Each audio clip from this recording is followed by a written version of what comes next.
about it this way. It's like a strip club. They give you a bit of a tease at the pole, and then they get the real money when they take you out back. Yeah.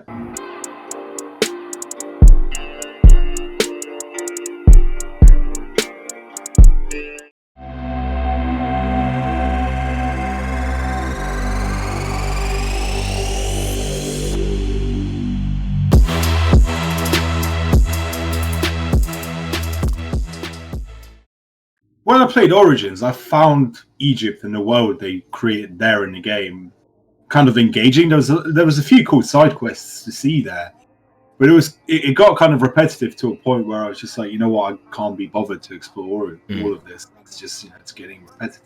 See, I didn't really find it engaging in such. I mean, I didn't play Origins that much, but for me, it was more of a case. I just found the world too big. I felt like they tried to make it too big and too empty, in my opinion. I understand, yes, there's looking at the little places. I mean, it wasn't that empty. There was like later on, once the game kind of opens up, once you reach Alexandria, it kind of then just like lets you off the leash, and it's like, you know what, go wherever you want, kid. And that would probably be why I found it empty, and I didn't actually play it. And I didn't play it that much. I don't think I got to Alexandria. Once you get to Alexandria, and then you know, just throws you into that open world. There's a lot of things to do. You go to that Eagle location, you discover all those things on the map. Excuse me, and there's like side quests and everything to do there, and it's fun for the first couple of hours, but after that, it feels a little bit like too much. And then Odyssey did the exact same thing, but in Greece and on like a much bigger scale, and a reintroduced naval combat on the newest version of the engine, and also forced microtransactions down our throats because, you know, a £50 AAA game requires microtransactions, and you will also get banned if you use cheats in a single player game. It's happened to a lot of people.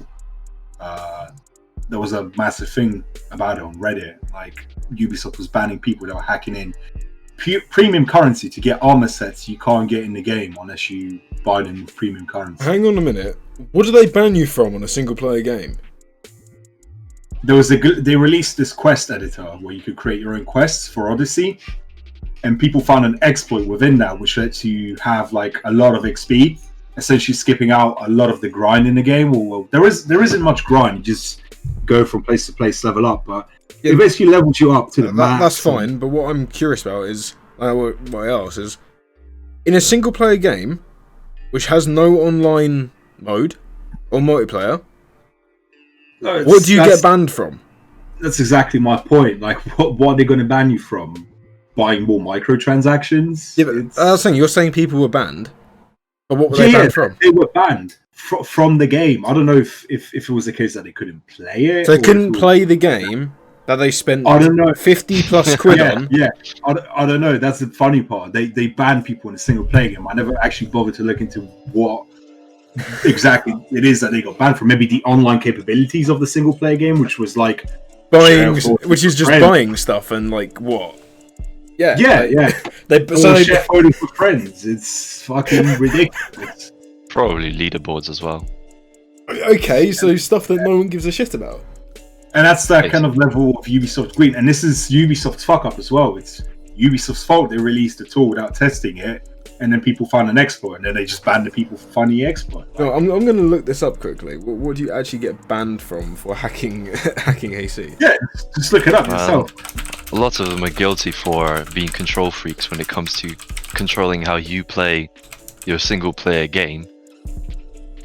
Many of them omit having single player mode to begin with for this reason. I mean, with Odyssey, it was fun to play, but it had that whole leveling system, that randomized loot system, and none of it felt really relevant to the story. I guess it had a bit of extra padding and just kind of gave them a chance to introduce microtransactions, because you can buy like resource packs or something. I think gives you like wood so you can upgrade your ship. Just like time saver bullshit, basically. Just give us your money and you get cheats. Basically, microtransactions are just like paid cheats in fucking video games anyways. Yeah, so like what used to be free in a game like Tony Hawk, big head mode. Well, you want big head mode? Well, too bad for you. Give us $5 or £5 and fuck off, you asshole. That's the sort of same concept. They're just cheats in AAA games where they just rip you off and, you know, something you would have had for free. So according to this, what I'm just having a look at now, if you were hacking in like Odyssey and making those XP farming quests, they just ban you from creating user-created quests. And just ban those ban those quests, basically. Delete them off their servers. So you can't make any more quests. Essentially, you make user-generated quests that we don't like because we didn't generate them? Ban. No, because they were glitched and gave XP, so... How is it? I don't understand how it's glitched, though, if it's... Well, I kind of get how it's glitched, but at the same time, it's based off the game, so I don't understand their problem. The thing is, it's like that paradox where they want you to enjoy the game, so they don't want you to cheat. But ultimately, it's up to the players whether they want to cheat or not. And if they want to ruin the game for themselves, so to speak, they can do it and just start over again, like nothing happened. Yeah, big deal. Here we are. Ubisoft has made a decision to ban some user-created quests in Assassin's Creed Odyssey after the surging community create content designing on XP farming.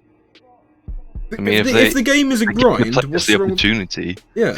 But in all fair honesty, excuse them, what? In all fairness and in all honesty, the game isn't really a grind. Like, you can play through it from start to finish, and you won't have any need for grinding. It's as if you're playing any normal, like, single-player action shooter or some sort of linear game. You progress through at the same pace. The only difference is certain areas are level locked, so you can only go to once you. Hold up, listeners. This is what they said. The reason for banning these quests were: these exploits risk jeopardizing the overall quality, integrity, and purpose of story creator mode, and results in less visibility for creative, interesting, and frankly fantastic community stories that have been published. So it wasn't even the problem the fact that it was glitched or it was giving them amounts of XP. It was the fact that they were just concerned that it was going to hide away actual good story quests. Which, if that is the case, why not just create a new... I don't know how you access this mode in Odyssey, I've not played it. But why not just add like a new section or a new category? Because I'm assuming you can sort the quest by category. One that says like XP farming. Because if the game is a grind, people are going to want to XP farm. And people are going to do it anyway in the game. That's just a pretense. They obviously care about the XP farming. They don't want people to get loads of XP in a game that sells XP boosters, Mac. Oh, yeah. They sell XP boosters. They want you to give them that extra money on top of that £50 you paid for the game at fucking release day, so they can get more money out of you, you know, give you those XP boosts, save you time grinding. Even though you don't even have to grind in this game, you can just... I mean, yeah, literally, they go on to just talk, on this IGN article, they go on to speak about that. They literally go, although not referenced in the statement, it is also worth noting that a lot of the microtransactions in Assassin's Creed Odyssey revolve around increasing the rate at which your XP or money is earned, basically. So, I mean, Ubisoft is a walking fucking contradiction. This just contributes to the fucking greed factor they have in them. Oh, like, you know, moving all the future games away from Steam and moving them onto Epic, it's like they've, you know, for whatever reason feel, oh, you know, people don't really like this whole exclusivity stuff. So if they don't buy things from Epic, they'll be forced to buy them through us, and we get 100% of the revenue. So that's the sort of thinking they have. Yeah. I mean, they already make a lot of money. Even if they inflate themselves in revenue, doesn't mean they're going to make better games. And often that's like the opposite. Have you seen Ghost Recon? They just dilute them. No. Have you seen, I think, Ghost Recon Breakpoint? Yeah, Breakpoint. Abomination of a game. And it was a flop. Like, negative reviews everywhere, and would you guess it? Full of microtransactions. I mean, how much are the XP boosts in what's it called? For Assassin's Creed Odyssey? Where's my mouse? Just look up Assassin's Creed. What's going on the actual Uplay thing? Just show them in here. I guess they'll come under DLCs, won't they? No, I don't even know if they have microtransactions. Oh no, they do. So you got these. What the fuck? To get what's that? is that 10,000 credits plus 800 bonus? 8,000 bonus credits, right? For Assassin's Creed Odyssey. This is the Helix pack. It's the Helix pack extra large. £83.99. Was that twice the cost of the game? No. Wait, Almost 4 times twice the cost of the game. yeah. Well, no, that's like, yeah. What the fuck? Well, yeah, I don't think that pack was even available at release. So you're right. That is 4 times the cost of the actual game. And the DLCs themselves. But this is no different to GTA 5 it's not. microtransactions. Like, Sharking for the short cards. and Shocking they for actually shock. give you like 500 Helix points when you buy the game, so you can indulge yourself in microtransactions, hoping you will get you'll hooked buy and then more. want to buy more, Okay. basically. Exactly, it's that little. It's like it will probably work on kids. It's like, think about it this But way. It's like a strip club. They give you a bit of a tease at the pole, and then they get the real money when they take you out back. Yeah, more or less. I mean, Yeah. it's just there to get money off of children, Yeah. not rational adults. I mean, what rational adult buys fucking microtransactions in a AAA game? If none of them did, there wouldn't be microtransactions. Well, all it takes for them to make profit is one idiot that decides, I want all these skins, and he just fucking spends like £300 on this bullshit, and they've made a big profit. I mean, you sold the game for 50 quid, and this guy just buys digital goods for another £300. Can I And then just... they're like, ho, let's do it again. Right, guys, what's your opinion on these like collector's editions of the games? I mean, Redundant. don't know much about like the build qualities or whatever they're made from, but for all I know, it could just be shit cheap plastic. But I mean, it's fair enough if you like collecting, stuff from games you enjoy. Like if, say, Yakuza had a collector's edition, maybe I'd buy that. I'm pretty sure they had at some point, but it was just like for PS4 and whatever. But it just, if you like collecting that stuff, fair enough. But obviously, it's a bit of a pricey thing. Yeah, like, of course there's a pricey thing. Like, I can understand, like, sort of within the sort of, 100 to, say, 250 sort of ranges. I can understand that for collector stuff, right? So, like, see here, you got the new Valhalla, it's got 180 quid. When it comes to, like, a figurine of, like, things like the female player character. Or the Ghost Recon one, what 100 quid it comes with. That character, I don't know. The Legion one comes with a cool looking skull. Then you scroll down, right? Okay. This one's pretty cool, comes with a vinyl disc. You keep going. That one's pretty cool, comes with a stag head. But look at this one, Assassin's Creed Origins, 700 quid. The Legendary Edition. To be honest, See I more, don't even maybe they understand offer some more up to stuff. 100. What does it come with? Alright, let's see. And it's out of stock. And all you get is Sorry. a 73cm high resin statue of the character. And I think that's about it. Well, no, obviously, Wow, I'd imagine you get thanks. the game and the. Here we are. the- Collector's certificate of authenticity. Oh, this is why it's so expensive. There's only 999 made. So just like 1,000 of them, basically limited edition. Yeah, well, yeah, basically.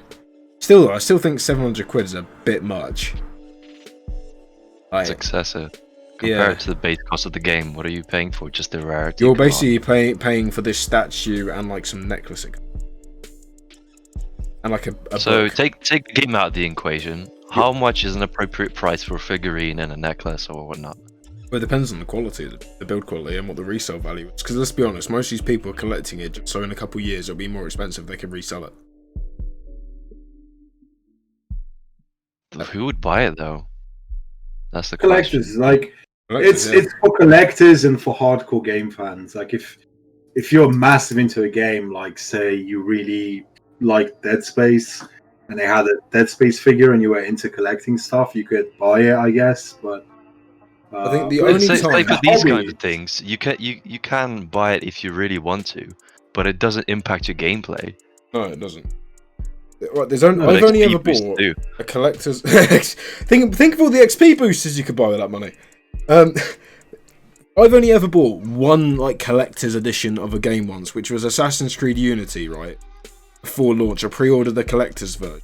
Came with a steel book and a book and some other shit as well. Then came with like a little coin as well. Actually, was it Unity or was it Assassin's Creed 3? I can't remember. It was one of the two, and I got it.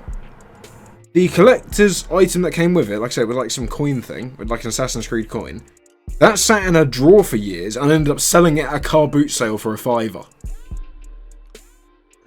The only collector's edition or anything remotely close to collector's edition I ever owned was an Assassin's Creed 1 Steelbook edition for Xbox 360 Go on. that I got on a car boot sale for £2.